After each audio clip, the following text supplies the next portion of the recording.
लोकसभा चुनाव से जुड़ी बड़ी खबर सामने निकल कर आ रही है। शिवसेना उद्धव बालासाहेब ठाकरे ने जारी की है पहली लिस्ट। तो उम्मीदवारों की पहली लिस्ट जारी कर ली गई है। शिवसेना यूबीटी की तरफ से 17 उम्मीदवारों की पहली लिस्ट जारी की गई है।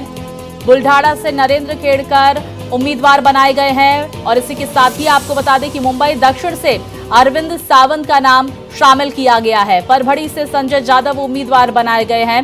यवतमाल वाशिम से संजय देशमुख का नाम वहां पर सामने आ रहा है। हिंगोली से नागेश पाटिल प्रत्याशी बनाए गए हैं। वहीं शिरडी की अगर बात की जाए तो भाऊ साहेब बनाए गए हैं उम्मीदवार। तो ये लिस्ट शिवसेना यूबीटी की तरफ से जारी की गई है। तो वहीं विस्तार से जानकारी के साथ मेरे सहयोगी अभिषेक हमारे साथ जुड़ गए हैं। अभिषेक, इन 17 उम्मीदवारों में किसे किसे जगह मिली है? की वो जारी कर दी गई है। शिवसेना की तरफ से अपने 17 उम्मीदवारों को जारी किया गया है, जिसमें अमोल कीर्तिकर को उत्तर पश्चिम से उम्मीदवार बनाया गया है। संजय निरुपम कांग्रेस से इस सीट पर दावा कर रहे थे। वहीं दूसरी तरफ जो शिवसेना के सचिव थे अनिल देसाई, उनको राहुल सेवाले के सामने खड़ा किया गया है। और अरविंद सावंत जो कि मंत्री रहे हैं पहले मोदी कैबिनेट में, उनको भी जगह मिली है। चंद्रकांत खैरे 7 बार के सांसद थे, पिछली बार वो एमआईएम से हार गए थे, उनको जगह मिली है। और हमारे साथ तमाम सारे ऐसे लोग हैं। उसी उत्तर पश्चिम सीट पर मैं खड़ा हूं जहां से संजय निरुपम का टिकट कटा है और अमोल कीर्तिकर को टिकट मिला है। ये बताइए कि कैसे देखते हैं आज की जो शिवसेना की लिस्ट है, उससे क्या आम मुंबईकर सहमत है और जो कैंडिडेट दिया गया उत्तर पश्चिम से उससे आप लोग संतुष्ट है? और संजय निरुपम ने नाराजगी जताई है। देखिए, उद्धव सेना ने आज यहाँ पर कैंडिडेट घोषित किया है। उनके ही सहयोगी पार्टी कांग्रेस के नेता संजय निरुपम कहते हैं कि बची खुची शिवसेना, तो बची खुची शिवसेना चुनाव नहीं लड़ सकती है। जिस कोरोना काल में हमारे देश के प्रधानमंत्री नरेंद्र मोदी जी 140 करोड़ देशवासियों की रक्षा के लिए उनको किस प्रकार से राशन पहुंचाया जाए, किस प्रकार से उनको दवाइयां दी जाए, इसके लिए संघर्ष कर रहे थे। उसी समय में अमोल कीर्तिकर यहां पर बैठ कर के भ्रष्टाचार कर रहे थे। लोगों की जान चली जाए उसकी उनको परवाह नहीं थी, वो केवल भ्रष्टाचार में लगे हुए थे। तो निश्चित रूप से अमोल कीर्तिकर का कोई यहाँ पर अस्तित्व। बिल्कुल, अमोल कीर्तिकर यहाँ से सीट पा गए हैं शिवसेना से। आप लोग उनके साथ खड़े हैं? हम लोग सब लोग महायुति के साथ खड़े हुए हैं और हमें पूरा विश्वास है जिस तरह से पूरे भारतवर्ष में लहर चल पड़ी है 400 पार की, यहाँ से भी महा आघाड़ी का जो कैंडिडेट होगा वो यहाँ से जरूर भारी से भारी मतों से विजयी होगा। बिल्कुल, यहाँ पर जिस तरीके से तमाम सारे लोग हैं यहाँ पर, आप बताइए कि यहाँ पर जो शिवसेना की लिस्ट जारी हुई है उसे कैसे देखते हैं और क्या आपको लगता है कि अमोल कीर्तिकर इस उत्तर पश्चिम से जीत पाएंगे? संजय निरुपम की नाराजगी झेल पाएंगे?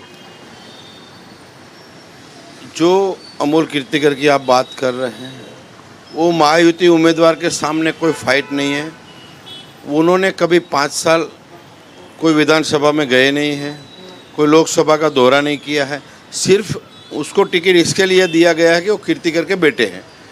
तो बाप की नाम पे वोट मांगना, ये उत्तर पश्चिम जिले की जनता कभी उसमें सहमत नहीं होगी। यहाँ महायुति का उम्मीदवार जीत गया है। इसके साथ साथ अभी एक ट्वीट किया है नितेश राणे ने ट्वीट करके कहा है कि जो अब तक टिकट अनाउंसमेंट मातोश्री से होता था, सामना से होता था, अब तक जो ठाकरे परिवार टिकट अनाउंस करता था, पहली बार ऐसा हुआ है कि वो संजय राउत टिकट अनाउंस कर रहे हैं। यानी अब जो शिवसेना का टिकट है वो सिल्वर ओक यानी शरद पवार के निवास स्थान और कांग्रेस पार्टी के निवास स्थान से टिकट जारी हो रहा है शिवसेना का। ये बहुत दुखद बात है। तो निश्चित तौर पर ये आरोप प्रत्यारोप चलते रहेंगे, लेकिन 17 लोगों का अनाउंसमेंट हो गया है। और उसमें जो प्रमुख नाम है वो मैं अगर एक बार फिर आपको बता दूं दर्शकों को, क्योंकि मुंबई के लिए एक बड़ी खबर है, क्योंकि शिवसेना हमेशा से मुंबई के लिए रही है। उद्धव ठाकरे ग्रुप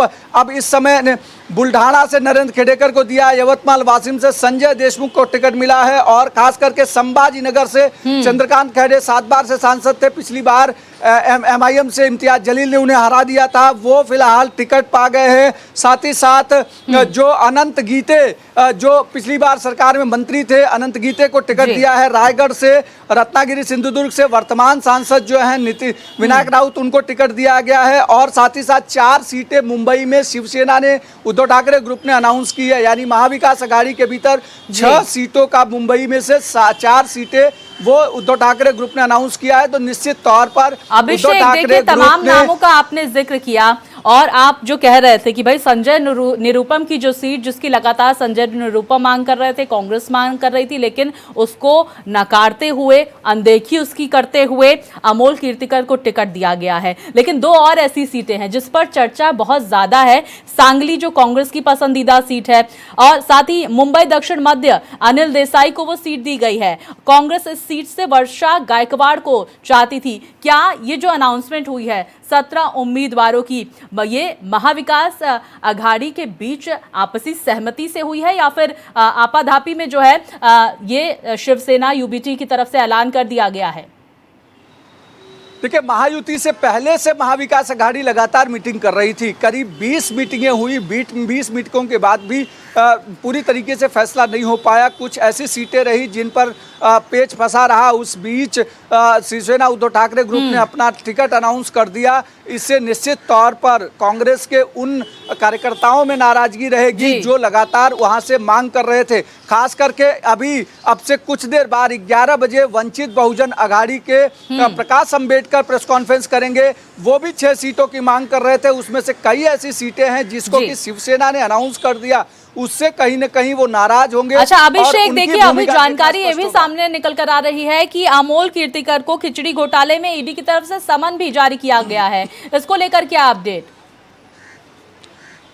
बिल्कुल, जिस अमोल कीर्तिकर को आज शिवसेना ने यहां से उम्मीदवार घोषित किया है, अब से कुछ देर बाद यानी 11 बजे के बाद ईडी दफ्तर बुलाया गया है। खिचड़ी घोटाले के मामले में कोविड के दौरान जिस तरीके के भ्रष्टाचार हुए शिवसेना उद्धव ठाकरे ग्रुप की तरफ से, क्योंकि उस समय वो सत्ता में थे, उसमें अमोल कीर्तिकर का नाम सामने आया था और अमोल कीर्तिकर ने किस तरीके से कम खिचड़ी बनवाई और ज़्यादा लोगों को कागज में दिखाया और करोड़ों रुपए के भ्रष्टाचार हुए, इस पर सम्मन किया गया है। दूसरा सम्मन है, इसके पहले भी एक बार हुआ था और आज उन्हें 11 बजे पेश होना ईडी के सामने, तो वहां पर उनकी पूछताछ होगी।